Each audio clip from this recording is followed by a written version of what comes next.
大家好，我是小美。今天用豆腐来做好吃的。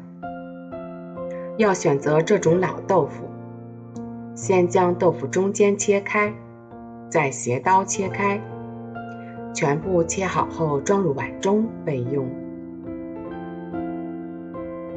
准备半个青椒，先切成宽条，再切成小块，再将半个红椒同样先切成宽条，再切成小块，装入盘中。生姜切片，大蒜切片，最后再将大葱切成片，装入碗中备用。再准备一个料汁，碗中加入2勺生抽，1勺蚝油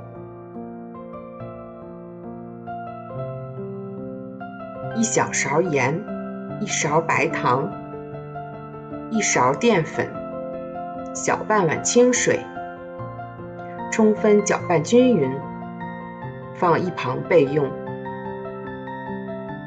锅中倒油，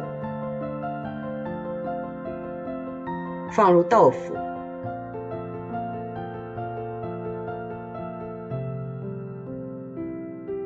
中小火煎至两面焦黄，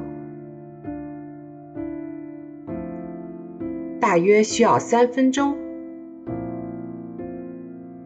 这样的就可以夹出，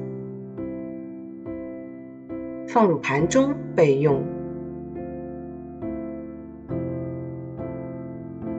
锅中底油，放入葱片、姜片、蒜片，翻炒出香味儿，再倒入青红椒，翻炒1分钟，然后把豆腐也加进来，最后再把调好的料汁倒入锅中，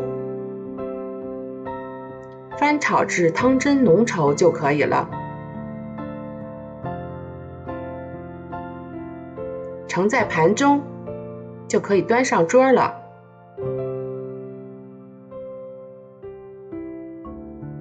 豆腐这样做出来，表皮焦脆，内里软糯，非常的入味。如果你喜欢，也来试试吧。我是小美，喜欢我的视频，记得订阅点击小铃铛，谢谢您的支持。